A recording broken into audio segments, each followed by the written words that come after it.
So the media landscape is heading in a very right-wing direction, which makes independent media so important, right? That's the only option now because the corporations are not coming to save us. This idea that, I worked at MSNBC, I loved every minute of it, but MSNBC, which is now called MS Now, I think it's rebranded, is not coming to save you, right? None of the corporate media outlets are coming to save you. No matter what good journalism they may or may not do, they are not coming to save you because fundamentally a lot of their owners, a lot of the C-suites have already bent the knee to Trump.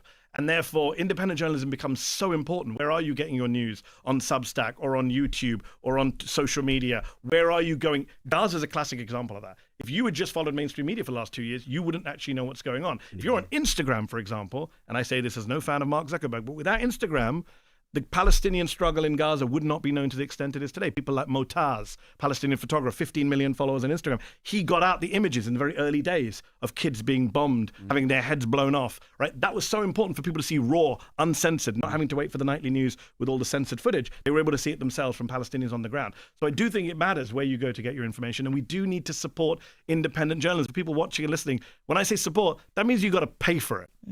I know we live in a country where we want everything for free, especially young people, but a free press isn't free. It costs money to hire reporters and do fact checks and have lawyers to protect you from BS defamation suits. All of that costs money.